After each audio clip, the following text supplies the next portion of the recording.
Good morning. My name is Tim Moore. I'm the CEO of HAVN Life, and I want to thank you for your interest in our company and spending some time with me to hear our story.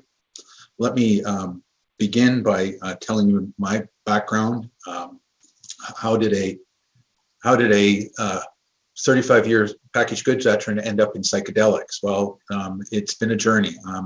I spent most of my career working for big companies, 18 years at Clorox, 7 years working for the Brita company running their North American business, and I transitioned into cannabis about 4 years ago as a result of personal experience. And before I go on with the story, just let you know that everybody's okay now, but it wasn't like that. I've dealt with mental health issues for the last 3 decades with my 5 sons. I have 2 sons that were medicated for anxiety disorder. I had a suicidal 14-year-old. I have 1 son with Asperger's. My middle son got hit by a drunk driver 6 years ago, was seriously injured, and became an opioid addict. I spent 2 years dealing with an opioid addict, and ultimately it was cannabis that saved his life. And that got me motivated to get into that space. But when I saw what psychedelics offer for anxiety, depression, PTSD, anger management, substance abuse, I knew this is where I wanted to spend some of my career. So that's what brings me here. I'm highly motivated to be in this space. And I see terrific opportunity for us. Our mission at HAVN Life is focused on cognitive health and human performance, both with controlled substances as well as non-controlled substances. We have 2 parallel businesses. First is the HAVN Labs, which is psychedelics-based, naturally derived psilocybin products to support research. We've built a supply chain to support the industry. So basically, we're selling picks and shovels to the gold miners. We have a variety of customers. I'll cover that later on. And our second business is HAVN Retail, which is a more traditional consumer packaged goods business, still focused on cognitive health, but using products that are not restricted, that can be sold or retail or e-commerce and fall under the same rules as things as melatonin or chondroitin. And we'll talk through that business. But the intent here was to support human performance with both controlled substances and over-the-counter products, and for the retail business to provide cash flow to support the other business and the research, which is expensive work. To support that diverse strategy, we have a diverse team. My background is packaged goods, as I mentioned. Ivan Castleman, our Chief Psychedelics Officer, is a 3rd-generation cannabis person and has a PhD in plant compounds. And he's been working with psychedelics for about a decade now. Alex is our chemist. He runs the lab. Gordon has significant public markets experience, both in packaged goods as well as controlled substances. Jenna Poser, our Chief Operations Officer, has 18 years in the nutritional supplement space. And Juliana is responsible for quality assurance and regulatory affairs. And she's worked in pharmaceuticals as well as in cannabis. Our board and advisors brings us a great deal of wealth of experience as well. Vic Neufeld spent a couple of decades running the Jameson Labs business and then some time in cannabis. David Moakler has been working with psychedelics for 4 decades. He's on faculty at the University of New England and very much an expert in the space. Alan Oberman has several decades experience in pharmaceuticals. He ran the Teva North America business, Teva Middle East and Asia. Tim Laidler is a veteran. I served in Afghanistan, and he's made introductions to veterans groups, which is a cohort that has particular mental health issues. And Gary Leung was Chief Science Officer at Jameson Labs and at Afria in the cannabis space. So, and David King is a psychedelics expert based at King's College in the UK. So our paths to market, which sets us apart from many of the companies in the psychedelic spaces, we have several paths to revenue. Immediately with HAVN Retail, where we've launched products, I'll talk about them in a minute, but those are already in market and we're in revenue in that business. With both HAVN Life at retail and online, as well as a contract manufacturer.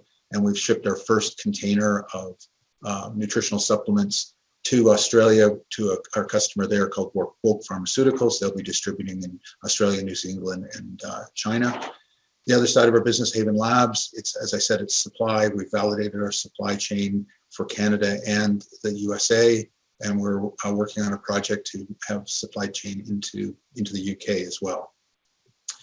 So let me start with HAVN Labs and talk a little about this. So HAVN Labs is producing naturally derived psilocybin to support psychedelic assisted therapy for people with a number of different issues, whether it's anxiety, depression, PTSD. There's currently 300 clinical trials either planned or in place around the world working with psychedelics, and it's an opportunity that arises because of the convergence of several significant forces. The first is mental health. Mental health affects millions and millions of people, and it's a growing problem. We're seeing fallout from COVID, whether it's patients themselves who recovered who are now suffering from depression, or people that had experiences as a result of COVID, losing their job, losing a business, losing a loved one, not being able to visit someone in the hospital, not being able to hold a funeral, being at home for 2 years and trying to run your life, work your job, as well as parent your children and help them do remote learning. And it's creating, I believe there'll be an echo pandemic of mental health issues that come out of COVID, not to mention the medical people as well as first responders that have been dealing with near battlefield conditions for 2 years. It's not in my lifetime can I recall us building temporary hospitals or temporary morgues. And so this is, this is far-reaching effects on many, many people. The second force is the attitude around mental health, which has evolved very significantly over the decades. It wasn't that long ago that we just called these people crazy and put them in an asylum or sanatorium. Now it's okay to not be okay and to talk about getting therapy and treatment. And that's bringing more people forward seeking treatment, and people that are seeking alternatives to pharmaceuticals, whether it's because of weight gain, sexual dysfunction, or dependency, or whatever the consequences are, people are seeking an alternative. So the interest in psychedelic assisted therapy is growing. And then the third trend that we're seeing is public policy makers evolving. So we've seen, Oregon and Denver and Ann Arbor, Michigan, and Washington, D.C. and other jurisdictions decriminalize psychedelics. In Canada, we've seen the government issue end-of-life exemptions for people to seek psychedelic assisted therapy. And they've now launched a special access program in Canada where HAVN Life is one of the candidate drugs, where doctors who have can petition the government for approval to use our psilocybin to treat patients that are not responding to other treatments. And within the mental health area, one group, as I mentioned earlier, are veterans that have a particular challenge around PTSD. And it's shameful. I mean, in 2021, we had over 7,000 veterans in the United States commit suicide, and somehow that's not seen as a crisis. I think it will be recognized as a crisis. And my opinion is that veterans and first responders as a group are likely to be at the head of the line to have approval to receive psychedelic assisted therapy when it gets approved. The challenge with current treatments is many people that are suffering from anxiety, depression, or PTSD, the best they can hope for right now is to find a combination of treatments, alcohol and cannabis and fentanyl and other things that gets them numb enough to get through the day. And frankly, I believe that's what results in suicide, is people just get tired of either being in pain or being numb. So they seek out psychedelic assisted therapy, which provides weeks of relief for some people from these symptoms. It does, however, require special treatment. It's very difficult to get that treatment right now. There are retreats in places like Jamaica where you can do it legally. There are psychedelic assisted therapy clinics in Canada and the United States that do it under special circumstances as well. It's a bit daunting for people to undergo that because it's emotionally intense, and frankly, you're going to lose a day or a weekend doing it. So companies are looking at microdosing as an alternative, which means finding a dose that provides you with the therapeutic benefits, but without the psychedelic experience that can cost you that day. This also allows more people to be open to the idea of using psychedelics for treatment of mental health. And today, there's thousands and thousands of people who are self-medicating, although it's illegal. Our customers for our naturally derived psilocybin fall into three groups largely. The first are the psychedelic retreats in jurisdictions where it's legal, Costa Rica, Antigua, Jamaica. The second are the psychedelic assisted therapy clinics. such as ATMA Journey Centers in Calgary, Alberta. That was the first company to legally administer psilocybin to a patient in Canada. And then the third group are the new drug development companies that are working through clinical trials seeking FDA approval for drug candidates. We've signed supply agreements with all three types of companies. There's very deep history around psychedelics. The research has been going on for 50 years, and it's at very legitimate and well-known places such as Johns Hopkins, King's College, NYU, University of Toronto, and others. And significant benefits have been demonstrated, but it got caught up in the war on drugs, and it got set aside for a few decades, and now it's coming back in what's been referred to as the shroom boom.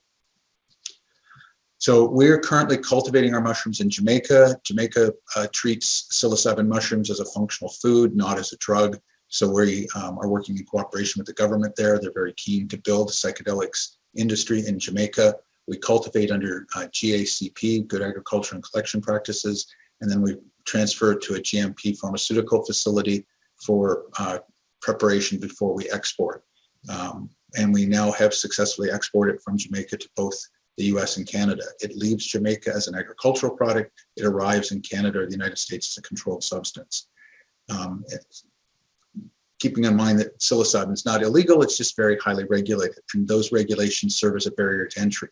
We've assembled the intellectual capital to navigate those regulations, to do things like how do you get a controlled substance into the country and have the appropriate licenses to do that. So we've partnered with companies that we've had to partner with. They've secured the correct licenses, and we've successfully done those imports.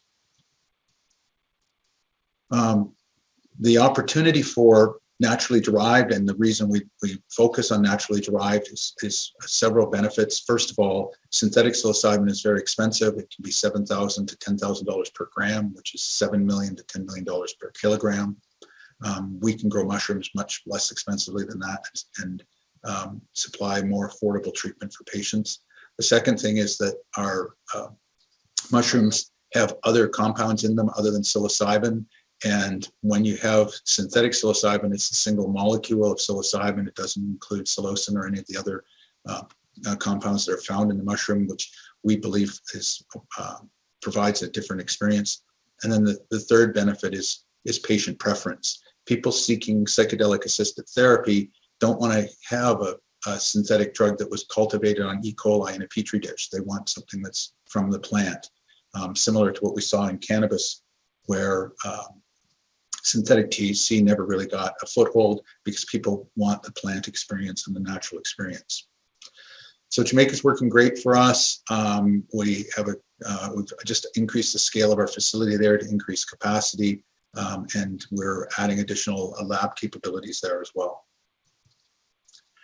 Moving on to HAVN Retail. As I said, HAVN Retail is a very traditional packaged goods business. We've launched 7 functional mushroom products for mindfulness, stress, anxiety, and improved immunity.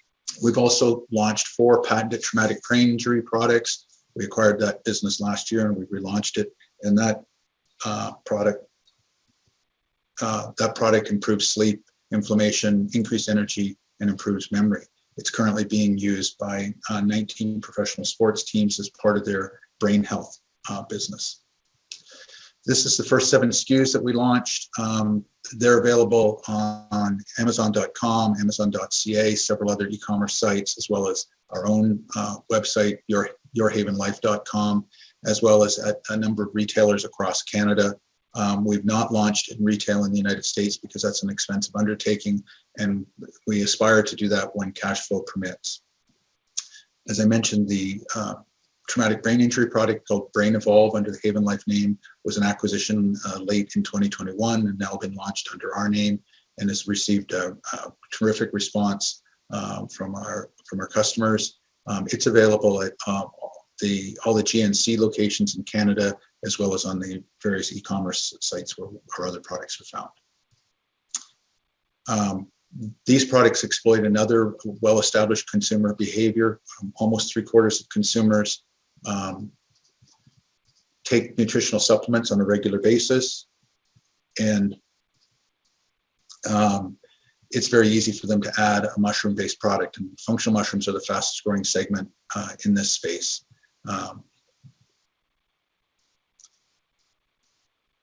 Looking forward, what do we have coming down the road? On the retail side, it's expanding our retail footprint.